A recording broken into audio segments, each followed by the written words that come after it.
Pittsburgh Steeler fans, welcome to this week's episode of Steelers Touch Down Under. I'm Matty Peverell with Marky D as always. Marky Davison, how you going, mates? Guys, do not adjust your radio, your BTSC app, Spotify, or YouTube land. We're one day away from the Pittsburgh Steelers versus the Seattle Seahawks. Let's go. How excited are you? I'm pretty keen, man. It's different this preseason because there's no Big Ben. You know what I'm saying? This the last 17 years is always like, oh, we knew we had Big Ben to play, and now it's like Kenny Pickett, Trubisky, and we have all these other guys that can play. Like, it's a whole new thing. I'm so excited. I can't wait. I think it's funny though. Like, if you put your hat on, if someone was to, none of us would, but like a Seahawks, hypothetical or hat on. Their preseason is going to be pretty funny because like they don't really have like a top end quarterback, right? So you've got Drew Lock and Geno Smith. That's about as good as you're going to get from them, right? In the preseason. So like I'd rather have Pickett, Rudolph, and Trubisky than be in their situation. So I think it's going to be pretty interesting from that perspective. It's maybe another reason why the Pittsburgh Steelers can maybe some be called spoiled because they have bigger problems than we do at quarterback. We have Trubisky that has been to playoff games. We have Mason Rudolph, who is 9-8. Yes, he's not the best quarterback, but he's still a pretty good backup. And we have the first rounder, Kenny Pickett. And here we are complaining. But I'm good. I'm so excited. Like I can't wait. All right, I'm gonna get to the hard stuff first, right? We like to be hard hitting. We like to be straight to the point. So, Kathy Ford's just about to take off for Pittsburgh. There you go. Let's go. She's keen to have a good time. Make sure that if there's internet on your flight, we'd love to hear from you in flight. How cool would that be? Yeah. Right? It would just be like from the future and in the past, like all these geographical locations would also be in the air. Maybe we just need to get like a Steelers fan up into the space station, and then we can like go intergalactic as well. Then they could go and actually that doesn't work intergalactic, but at least we'll be outside of the world. We'll be in space. She could probably see Australia from up there, far away, or actually probably can't because we're down under. I forgot. The poles are reversing though, the magnetic field. So actually, over time, we're going to end up actually down up, not down under. But anyway, a lot of people doesn't sound. It's not as good as a marketing slogan, is it? No, it's not. It's not. Anyway, back to the quarterbacks though. In being hard hitting, I guess there's a lot of talk about, oh no, it's terrible if we had Mason, But then Trubisky, one day he has a good day at camp, the next day he doesn't. Pickett's really doing well with predominantly playing in like the second team. If they had named Mason Rudolph to start week 1, right? Let's say he has a good week this week. They then want 2 quarters from Trubisky next week, and then in the third week it's 1 quarter Mason, 1 quarter Trubisky, and then it's 2 quarters Pickett, or even 1 quarter Pickett, a couple of drives Oladokun. Would you be sitting there really angry, or are you in the camp that it's just best man wins? It's 100% best man wins, and I think there's a lot of speculation throughout the whole offseason to downgrade a player throughout the time before he even goes to the field. I'm kind of keen to see what can happen tomorrow with Rudolph going out there. If he goes out there for 10 throws for 14, 1 touchdown, 180 yards or whatever, then we got a guy that can be our quarterback number 1. Like, why can't he be a quarterback number 1? He can, if he wants the job, and Mike Tomlin and those fellas believe in him. Why not? Yep. He can run in the Matt Canada system, whatever that may be. But I'm not too worried about it all because I think having 3 guys like this, obviously they're not playing Chris Oladokun, right? But these 3 guys, I think you're going to sit Kenny Pickett. I think Trubisky and Rudolph will be fighting for the number 1 spot. And there's nothing wrong with that. What is wrong, I think, is always discounting the guy Mason Rudolph over and over again. Like, if you don't like him, sure, but it's like he's a part of the team, and I think he had a pretty rough go. Thinking back to that season where he got knocked out in the Miles Garrett incident when he got with a hit with a helmet, right? That has to shock you. No matter how if that was Tom Brady, that would shock him for a while, right? He got knocked. Well, I mean, also like he was barely. I can't remember the timeline of this, but he was barely like 3 to 4 weeks back from being concussed with that bull, other swear word, hit from the Ravens, right? So you literally you're starting your second game, or you're playing your second game, you get concussed, you come back after a couple of weeks, and we were in that game, right? Until Mason got knocked senseless, we were in that game, and even we were in that game toward the end. And there's obviously that sack that should have been there, and we got penalized with Denier, and that was another load of codswallop as well, to not swear. So as you say, like, that's a lot of stuff to go through in a very short space of time. And then we heard the racial thing as well. On that though, let's talk about that quickly. Do you think, I'm just putting it this way, Ogunjobi joined the Steelers. If Mason had a racial slur, do you think that Ogunjobi would want to play with? Nah, I think it's a load of hogwash. A lot of it. I thought it was as well, but it's just funny that's come up, I think a lot of the media, as we know, in media and life and media and sports, dramatizes things to the absolute, to a T. And that happened with Mason. And then there's, to a certain extent, with Mason too. Okay, he's going to his 5th year, right?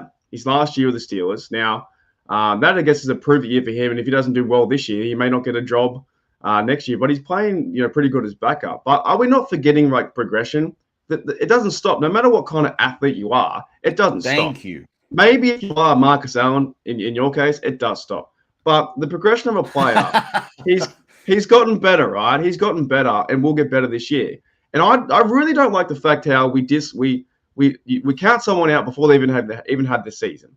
Maybe you can say, well, after this season he was really bad and that shouldn't have happened. Like in terms of Big Ben, I was always on Big Ben for the last 2 years to play. Looking back at it, probably should have hanged up the bootlaces after his injury, because it wasn't the best. But for me, but you're right. You're right. I want to pick up on that point, right? You're right. We keep talking about quarterbacks playing into their 30s. How old's Mason Rudolph? I think he's like 27, 28. Yeah, something like that. Right?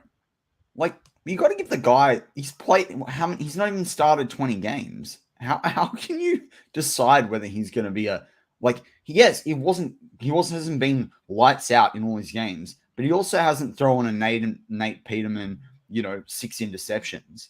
This is what I wanted to stop in this part as well. Carson Wright says they understand Mason has a multi-year head start unless he's exponentially better than the other two. Sit him.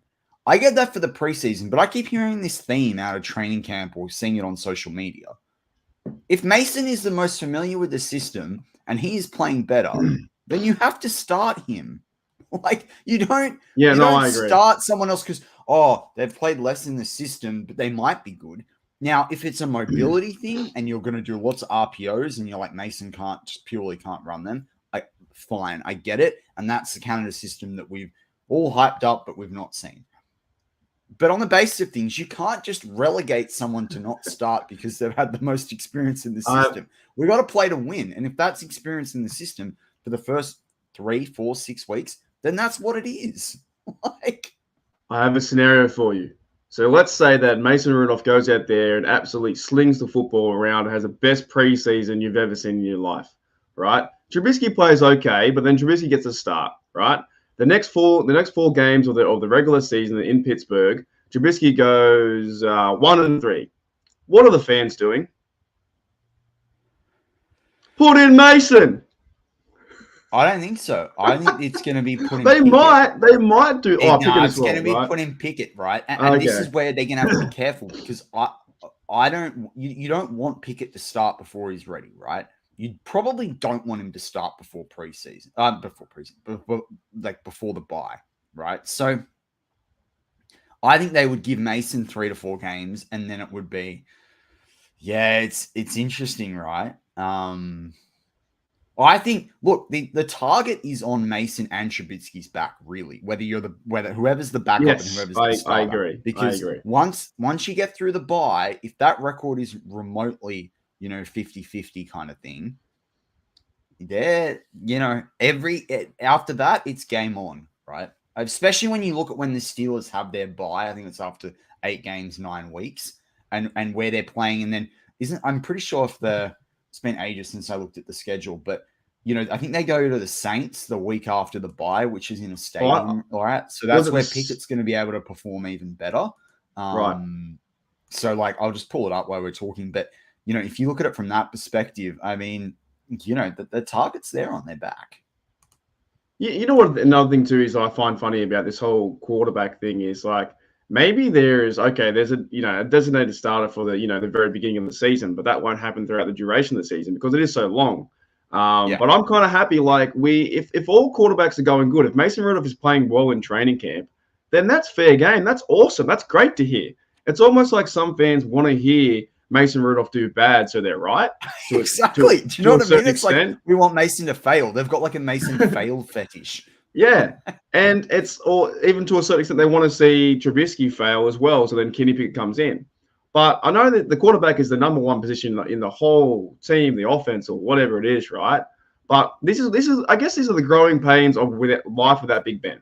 Because we all knew we had Big Ben and we all knew that Big Ben wasn't going anywhere. And no one could get rid of him. It was his team until he wanted to leave. So the growing pains are we have three quarterbacks pretty much fighting it out for QB1, and every fan has their opinion. You're entitled to your opinion, but at the end of the day, like just gotta enjoy the process. And tomorrow coming, we have two new quarterbacks in the black and gold, Kenny Pickett and Trubisky throwing a football, and that's exciting. That's super exciting. So I want to pick up on three things of what you said there. Number one, I love the word growing pains. That is what Steelers fans' expectations for the first, and I should say I was also wrong on it was New Orleans are coming to us the week after the bye in week 10. But I love the use of the word growing pain because that's what this is going to be, right?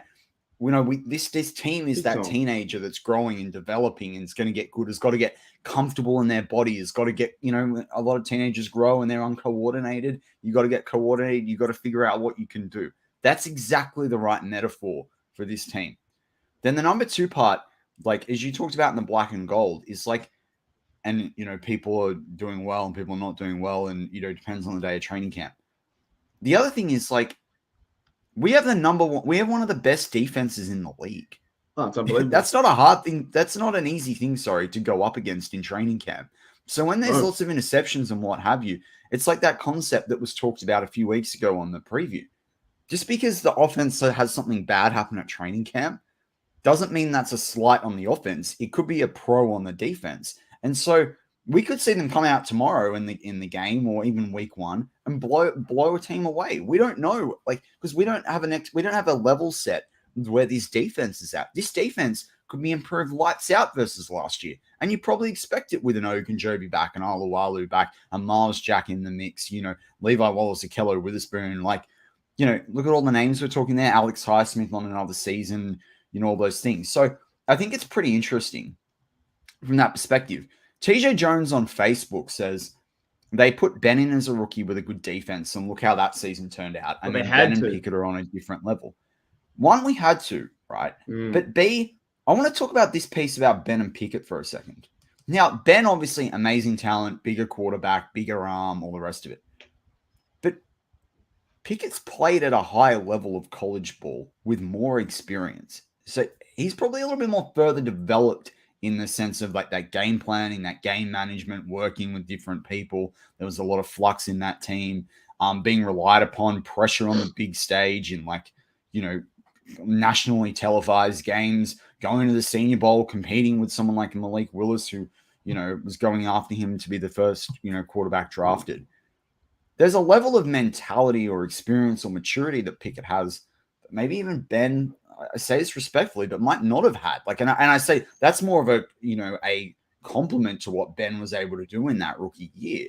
But you look at the way Big Ben picked up and took things from maturity level in year 2, and they went after the Super Bowl. So, I see this of Pickett isn't Ben. No, Pickett might not be Ben on paper with the stats. I mean, actually the stats aren't crazy far away, or might not be Ben in his height and weight and ability to hold, defensive linemen off. That doesn't mean that Pickett can't have a strong influence on how the Steelers are going to go early on. You know what I really, really hate, besides the Bungles, is comparing a player that has a separation of 18 years Like Yes. I really don't understand it. Like, how can we compare? Oh, because every NFL media outlet out there would be like, he's the next Big Ben, but he's also been two different generations of like there was not even a phone back then, or it wasn't a really good phone service or internet, or there was a MySpace and stuff like that. Like it's completely different atmosphere, and the game has changed so much as well. Even with some of the flags, and even a certain degree with the kickoff return and stuff like that, and overtime rules, the game has changed in 20 years. So how can we compare Kenny Pickett to Big Ben? I think it's ludicrous. I think it's silly. I love it. I love it. Earlier, someone brought up a comment, and it was something I wanted to talk about with you. What do you make of the running? So TJ Jones again, actually having a great show for TJ Jones. He's killing it. A few points. Yeah, that's it. Taking an early lead there. He said they should keep fullbacks. Agree. Harris, Warren, McFarlane, Teague. I mean, both Andrew Wilbar and I were really happy in the Slack channel that they brought in Teague. He's someone that I usually bring in the update of Madden squads and stuff like that people do their own sort of things. But we've heard a lot about Warren. I mean, I've not been able to watch every single clip from training camp. It's pretty hard with, when our work schedules and, the different time zones and that. But do you think there's a lot of hype about Warren? Like even this morning, I woke up to my Twitter feed being a lot about Jaylen Warren. And I'm just like, okay, are we overhyping this? Like, yes, we are. We overhype everything. But it's funny with us too, because the minute we see highlights, it's already the next day. As soon as we wake up, and if we miss a day, like it's just gone. Like there could be Warren one day, and the next day it's talking about Pickens, and then they forget about Warren. But we overhype everything, and it's because the Steele fans have forgotten. Like we do have Najee number one, and that's locked in. So we're now looking for that number two who can be that D'Angelo Williams kind of style back. And I do want to see it. I want to see this team run the football more and have more of a running offense and use the motion more than they can. Than just going through the motions, like acting like they're going from left to right and stuff like that. Actually, I'm going to ask you that question now. I know I should have answered yours, but I can't wait because I was thinking about this the other day. Will we see them? Will we see? Answer your question with an alternative question. Yes, I got to bring it up. We're only got a short amount of time. Will we see Matt Canada's offense just go through the motions, or is it going to be meant for something? Does that make sense? Like we just saw it last year, they go left from right, like, here to there. Is this sort of feeding off Carson Wright? Like, I didn't even see that. Live chat. I can't wait to see Canada's offense tomorrow. If it's vanilla, how many fans will claim it's because he's saving the plays for the good plays for the season? What I'm getting at is other players just doing the motions just to do it, or is there intent to out fool the other opponent? That's what I think the difference is. All right, so I think that the Steelers keep it generally pretty vanilla. Anyway, like I think you saw that last year. I think you're more likely to see what they might do in the season on offense, although it's going to be different with each quarterback because there's different strengths. So we talked about this a couple of weeks ago where Mason Rudolph's going to prefer play action. Mitch Trubisky's going to prefer the RPO. Kenny Pickett's probably going to, prefer plays that where receivers are open, even if that's a tight end or a running back, and look to get them into space where they have to then make plays after the catch. Michael O'Malley in the live chat says you never show your whole playbook. Agree. Where I think the Steelers often play really conservative, and I look back on this when we talked about like Norwood last year in the defense, I feel like on defense we hide a lot of things. Because if you even look at what we did in week 1 a few years back against the Giants, and then if you went, 2020, I think that was, and then you look what we did week 1 against the Bills, it was actually quite different overall in the way we game planned to what we did during the preseason. So I actually think the defense is going to be more vanilla. The other thing, though, I think week 1 is probably going to be a lot more experimental, and by that, not necessarily in the plays that they're doing, but you're going to have probably Haywood get like some different receptions that we haven't seen before. Yeah. You're going to see different running backs. You're probably going to see a lot more from Najee in the short passing game when Trubisky's in. Like, that's the sort of stuff you're going to see. I expect Gentry to have a really big preseason, at least for the first couple of games. I think that's going to be a big thing. They're going to be careful about Freemuth. I talked about this week on War Room, I mentioned that Sternberger was really needed to stay on the practice squad because he's like our replacement for Freemouth because he's more of that big receiving tight end. Yeah. I expect to see a lot of him in the mix on some of those plays as well. So I think it goes back to what you and I always talk about virtually is managing your expectations of what you feel for this. There are going to be some things that we see and that's great and we can take from them, but just because it doesn't work on a particular drive, like to be honest, my money there is that the Steelers flame out in the first drive. And that's fine. It's the first drive of the first preseason game, the first week of actual, proper some sort of football in the season. Like, that's fine. Don't worry about that. What does it mean? Like, you can't sit there and slam the Ravens, who won the 21st preseason game in a row. You can't go and criticize them and then sit there and say, oh, it doesn't matter. It doesn't mean anything. And then go, oh, the Steelers aren't doing anything in week one of the first drive of the preseason. Like, no. Let's be realistic. Don't get me wrong. I don't want to see Trubisky throw an interception. That's going to upset me if he does. But as well, if he's throwing a Hail Mary down the field on like 4th and whatever, right? And it lands in the end zone, and it's in the end zone, and the ball gets tipped for whatever reason, someone intercepts it. Fine, right? Fine. If that happens, or the other team makes a great play. But too often, I think we go, oh, Steelers are bad, and we don't look at the actual situation around it.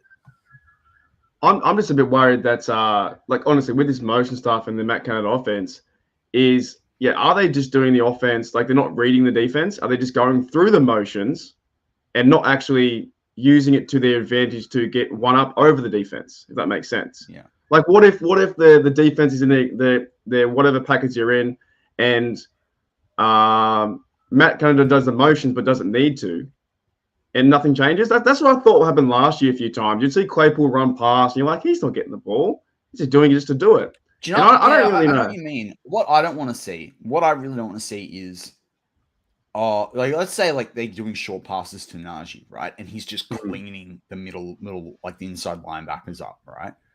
Particularly with Wagner not there with the Seahawks anymore. I don't want to see after a little while, like after a couple of plays, we're going to go just pass it to someone else because we want to get them a rep, right? I know it's preseason, but I want to see, keep feeding Najee for a while. Like, expose them. Put something on tape where other teams like, holy cow, we've got to scheme out for the short pass with Najee. Because come week one, you've got that on tape. The other team have to scheme for it, and it's a deception. Like, there's a whole thing about, the preseason and not wanting to show too much. But you can also put things on tape that are going to put questions in the other team's mind. And I think that's how you could really use preseason to an advantage. You know what is also kind of funny too? I want to see them like actual game plan. They've got this, even if you've had this many weeks and months to game plan for the Seahawks, I want to see them outsmart somewhere. I feel they haven't been doing that on the offense. It just felt like Big Ben went out there and they go, we've got our offense, we're going to beat you. Maybe try and figure out their defense as well to see what they're doing and can counteract that. That's what I think I'm missing. Yeah, and I think you've hit the absolute nail on the head here that goes to the heart of all this talk about have we seen Canada or not. Michael O'Malley, says in the live chat, Marky D facts. It all comes down to it's Canada. Is Canada a bum or not, right? But you got a really good point there. Like, let's scheme to beat the other team. And I'm sorry, if you can't do that with Najee Harris, Pat Freiermuth, Pickens, and Deontay, you've got so many different types of receivers. And then you've got complementary pieces around them in, when Gentry gets open, he's, it's like trying to stop a freight train in a way. You've got, Claypool and Anthony Miller in the right route can do different things as well. Even Boykin in this preseason. I think Boykin's a massive player to watch in this preseason. So, and then obviously there's Jalen Warren, who's, seems to have come in as the late camp darling kind of thing. But, this is it. Like Canada, even if he doesn't, it's not necessarily when we see the Canada offense, we have to see all these sweeps and jet motions and fancy things and crazy routes to, into Connor Hayward there. It's how are you scheming to expose the defense? That's what I'm saying. You can do all the motions all you want and you can do your offense and your offense is crazy. But if you're not taking advantage of that defense and getting one up over them, then there's no real point doing all that circus play beforehand. That's what I think. That's what I think it comes down to. And I'm intrigued to see the actual play calling is going to intrigue me. If it's like, third and 8 and you're running a draw, like why aren't you passing beyond the stick, stuff like that? I don't know.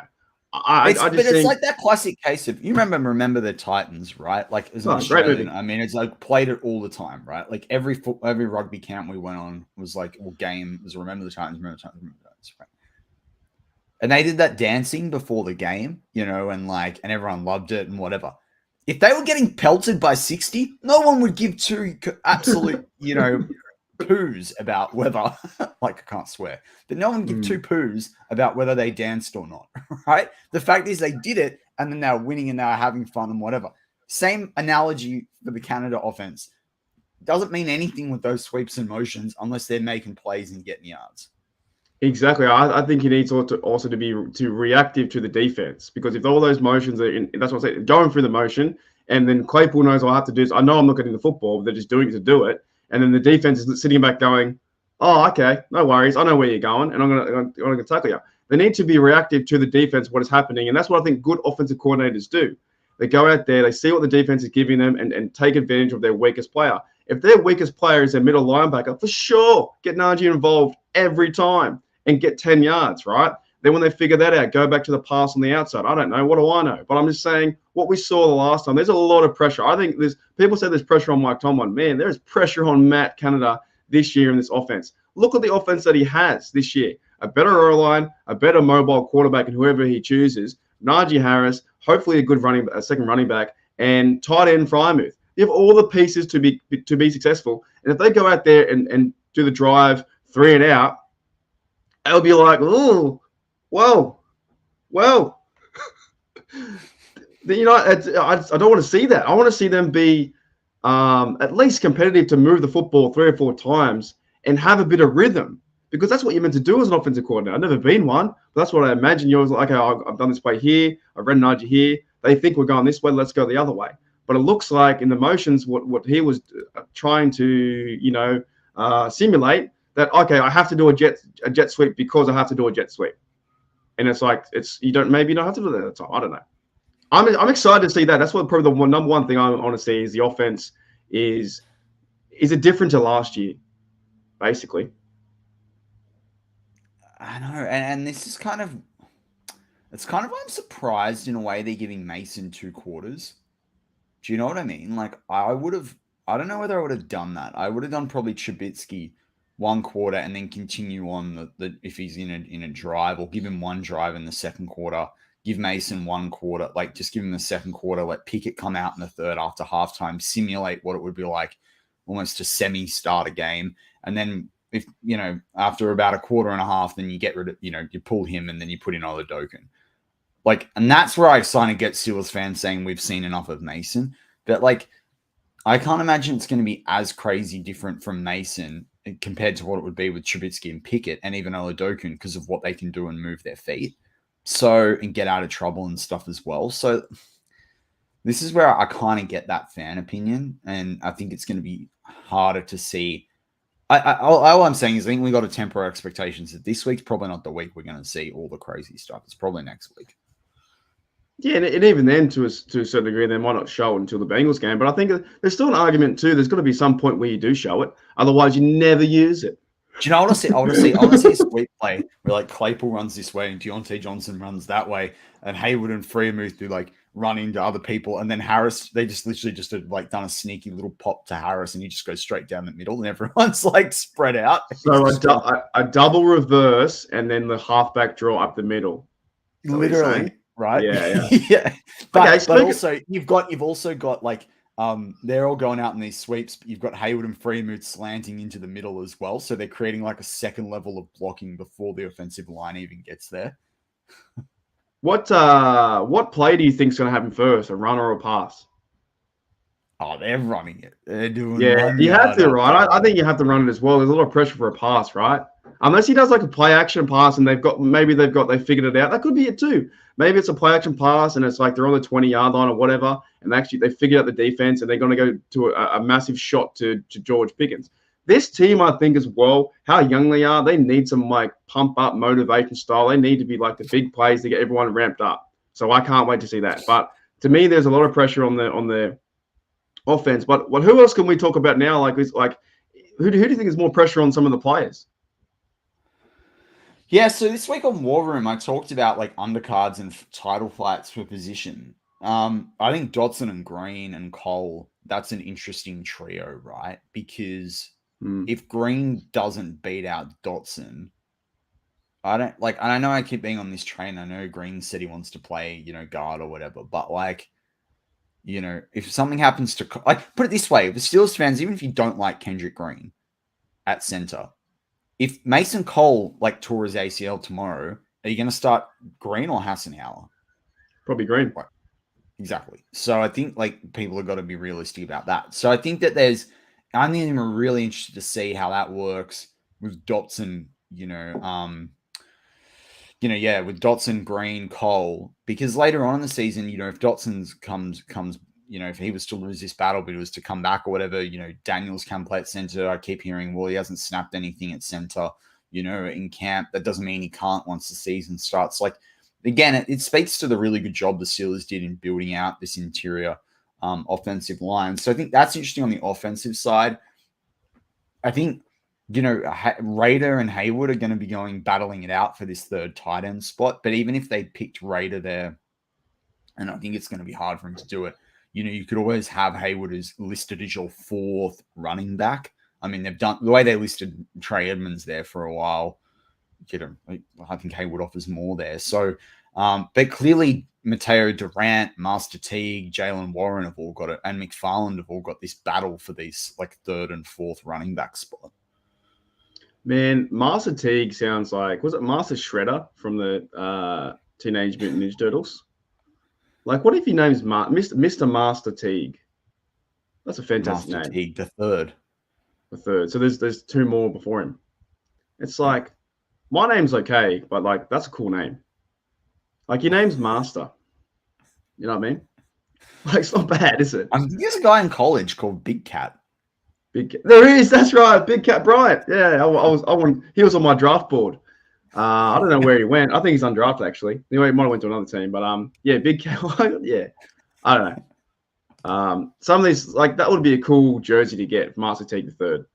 Like, I always think about the names too on the back. Like, you don't just want Johnson, Deontay Johnson. It's just Johnson. So sorry for all the Johnsons out there. My apologies. And the Smiths, but it's the Davisons.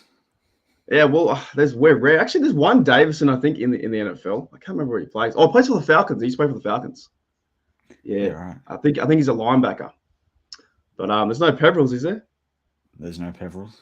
No, and you won't wear another man's. Is it you the one? You're the bloke that won't wear another man's jersey? Is that you? No, I won't put my name. I won't put my name on a team's jersey because I haven't played for him. Gotcha. But until you do, when are you going to draft up? I'm getting too old now, man. I'm too old. Hey, where would you play? Where would you play if you could? On the in the Steelers, what position? Well, if I go back to what I played in rugby, like I played a cross between on like the offense at tight end, but on the defense, like probably an outside linebacker. So, I'm not nearly quick enough to be a wide receiver, but I'm like bigger than Cameron Haywood, and I was about equivalent. Oh, I don't know. It's hard when you got the 40-yard in speed, but yeah, probably. Where would I want to play, or where would I most likely play? That's a different thing. Where would you want to play? Where would you? I kind of would like to play strong safety, come down the box. Right. I think that middle linebacker position would be fun. Lay out some wide receivers. But I think on the offense as well, like, I wouldn't want to play running back. I think it's a license to get CTE. Would you play any? But I would play tight end. I reckon that's fun because like you get in there, you get a bit nasty, but then you can also go out and do things and you can do unexpected and. I think that'd be fun. Like, I think it's easy for someone to just say, "Oh, I want to be the quarterback," but like, nah. But if the thing that I find really hard is that like, it'd be really hard not to play both ways. Do you know what I mean? Like, it's just when you grow up in a sport where they used to back in the day. It's hard to think that you're only going to play one thing. That being said, like I've done a lot of research and I've been more interested as the years have gone by in like the cornerbacks. I mean, I'd never be that remotely fast enough, but I kind of like those shutdown quarterbacks. And when you look at some of the plays, some of that, like you go back and look at Darrell Revis and guys like that, Yeah, even he was Ike, good. like Mm-hmm. stuff they were doing to shut like top wide receivers down. And it's not just about speed. It's like the hand combat, the positioning yourself, Yep. doing whatever you can without getting like a foul or penalty called. I mean, it's pretty cool stuff. Takes away one weapon on the offense, changes the whole game, and they would mirror image the receiver. Even Ike was pretty good that way. Like he couldn't catch some degree, but he could pass deflect and get in the way. And if you take Darrell Revis changed the game too. If he was taking away whoever he was covering, well then it's covered the best receiver. And then his one-on-one matchup, if he played man-to-man most times, it was pretty much game over. So it was pretty fun. Michael O'Malley, a field goal holder get paid, don't do much. Yeah, but Michael O'Malley, when they ask you to run out and do a special play, you get knocked out. So yeah, it's funny with what position would you want to play? Oh, if I was like an actual athlete, right? Besides me being had this conversation, that's pretty funny. Besides me being this show for like 2 years now. It's been 2 years. I still don't know how we have a job. Besides, me being a pickable athlete, I'd probably play, like, my favorite position is probably safety. But I guess, like, play, you know what intrigues me, like, the most, kind of, like, I reckon maybe if I was, like, a bigger dude, like, offensive line, wouldn't that be weird just to play that? Because you never touch the ball. Imagine playing a sport where you never touch the ball, ever. Who was one of our guys? Who's the center? Pouncey. 10 years.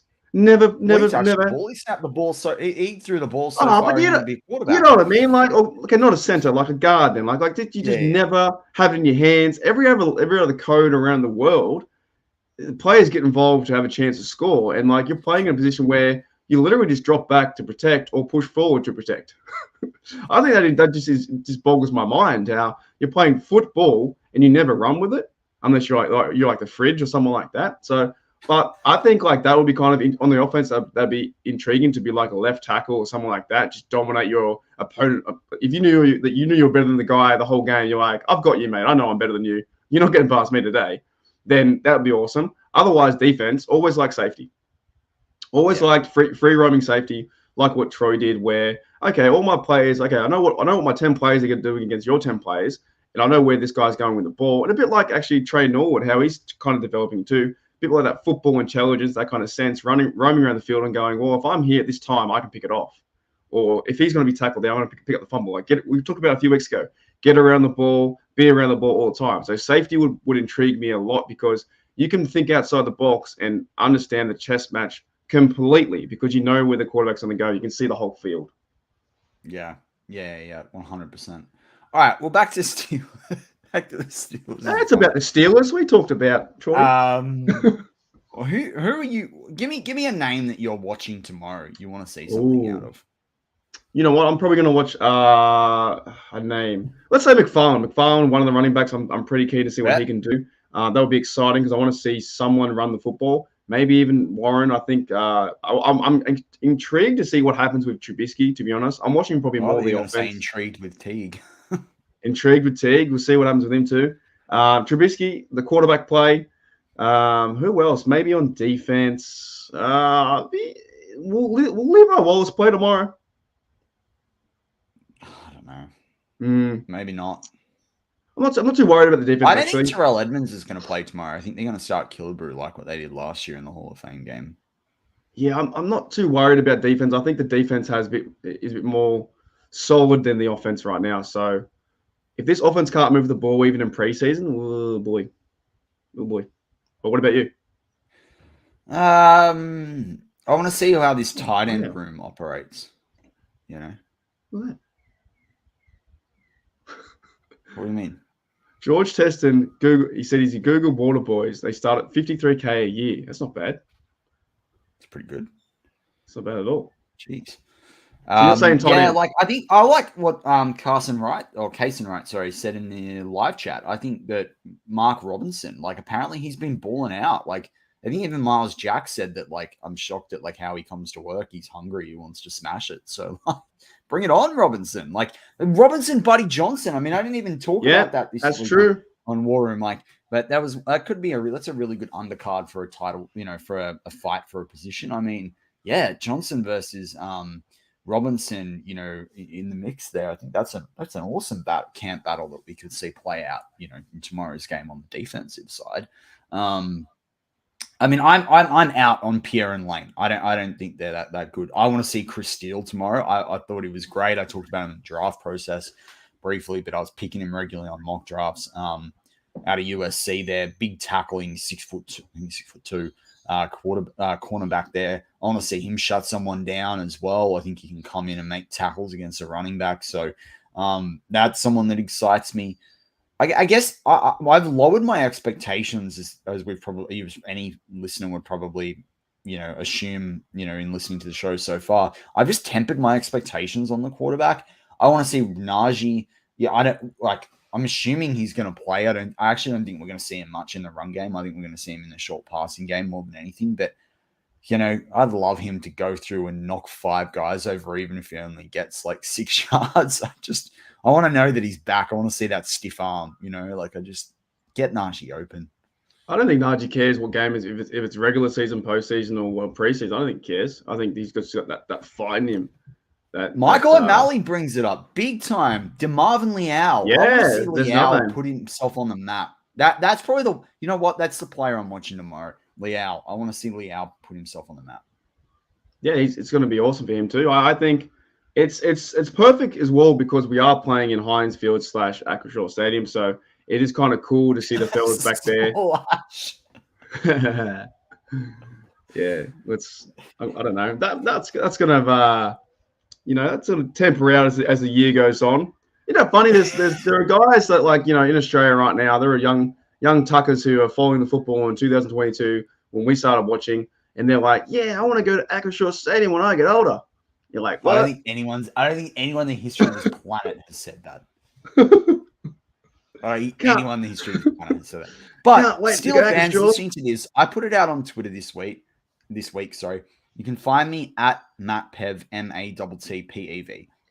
It's the 90th season of the Steelers, and it's Lego's 90th birthday. Lego started doing stadium builds. We got to get a Heinz Field, Acrisure Stadium, Three River Stadium build. We've got to get a Lego set for it. Even if we get some bridges going off it, like the yellow bridges, we've got to get something. Lobby Lego on social media. We've got to get this up. How cool would it be? If you're not a Lego fan, it'd be really cool to do this. Like, build it with your kids, build it with your nephews, nieces, whoever. I just think it'd be so cool to do. Right? Let's make it happen. Get out there. Lobby Lego on social media. We need to make it happen. So we've got important update here. Funny news or funny chat from Brian Brown. Read that out, Matty. Glad my last name isn't Jack. I'd be tempted to name the son Lumber. That's something I would probably do as well. Imagine going to school, your name was Lumberjack. Brian Brown, they should have called it Lego Stadium. That would have been better if they were going to go outside of Pittsburgh. Imagine that. Oh man. Oh, mercy. So then what else are we looking forward to, Matty? It's been a long time since the Steelers have played football. You know what I'm looking forward to better fan reaction on social media, because they'll have something proper to react to rather than just plays at training camp. Do you know what I mean? Yeah. Well, this is what's so funny as well. They have they're comparing George Pickens to Randy Moss, and it's like it's just training camp. He's playing well, and also to your point, I think Pickens is the real deal. He's the real deal. Is that we're going to overuse him and he's going to get injured. That's my worry. True. But at the same time, we got to, our expectations need to be lowered just a tiny bit, because the defense isn't playing as hard as they can, and they can't tackle. They can't tackle in this game. So, but he's playing really well. So funny. When I always talk about the expectations, if everyone lowered their expectations by just like 20%, people would be really satisfied with what the Steelers do. 100%. We'd be just enjoying the game, because that's what it's all about, right? Those fans in the stadium, they're there just to see what happens. And tickets are like $17. I bet you if you and I lived in Pittsburgh, we'd probably go down to the game. like just to see what's If going I on. lived in Pittsburgh, I'd go to every game I could. Yeah, you'd be in the you'd be calling the games with Wolfley. You reckon I can call? I don't know. I've only called that one play that I love calling every time. No, I'd be the same with you, but like this is the start of our season tomorrow, and it's super fun, and it's like it's time to cheer them on. And it's a whole different team since last year. The team is absolutely different from last year. When we lost the game in the KC Chiefs, it's turned around. Omar Khan's put his pieces together. The Steelers are going out there, and we have a lot of camp battles to look at. And I think the team looks more relaxed. The social media team is showing the Steelers having fun now. I saw Cameron Hayward wearing like Crocs around the facility and just super relaxed. Like they know what's going on. You can tell the body language is a bit different this year than it was, I think, the last few years where, we're counted out, but we're not the worst team. I like what even TJ Watt's really relaxed too, which is good. I want to see that. I want to see them relax. They can play. This goes back to the no Big Ben. We talked about it earlier in the offseason with Big Ben around like being, the dynamic of the locker room and the younger players. And even with Hayward, with this leader, like Hayward means business, but I reckon this team are having more fun. And I'll like that. I think that's going to help them. It's going to help them deal with adversity. It's going to help them stay relaxed, stay focused, be able to be mentally strong and just, wash over the negativity. Bad play happens, pick it up the next one. It's not like, oh my God, I'm going to get hammered on the sideline, because a wide receiver didn't run the right route. Like, I think that's going to pay dividends for the Steelers. Do you have a score prediction for tomorrow? Oh, score prediction. Let's go. We've got to score some touchdowns. Let's go 24-20. Steelers win. Ooh. I had 24-17. So I had 24-17. Yeah. So it's probably going to end up like 10-3. Yeah. Or like 48-29. Yeah. Rudolph's going to go off. He's just going to just treat it like it's a postseason game. He's just going to go out there and win. Who knows? Who knows, man? Before we end the show, what are your thoughts on Lamar Woodley? I love Lamar Woodley. No, I'm joking. It's a joke to last week. I know. I'm just saying, he's an unsung hero. No. Don't rubbish the unsung hero. Yeah. All right. And Michael O'Malley says he saw Minka wearing a jetpack around training camp. That would be a huge advantage on the defense if you can wear that. Sometimes the way he makes plays, it looks like he's wearing a jetpack.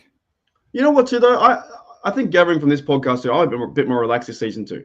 Because we do have some upside at quarterback and upside for this whole team. I think that we will have a chance to be competitive this year. Okay. You know what I mean? I really do. There's something. The fact that Big Ben left and there's no more Big Ben overshadow of like the team, I feel like everyone's just having a bit of go. Don't you reckon? Yeah, I feel like there's good energy around this team. Yeah. No offense to Big Ben and all his success, but like it finally feels like a Pittsburgh, like it's like a team now, because it hasn't been that for the last 5 years. It just hasn't. It's been so we talked about that since our very first podcast. It hasn't been like that. Correct. Well, with that, we're going to wrap up this week's Steelers Touch Down Under. I'm Matty Peverell with Marky D. Hope you enjoy the game tomorrow. So good to have Steelers football back. Mark, as always, go Steelers.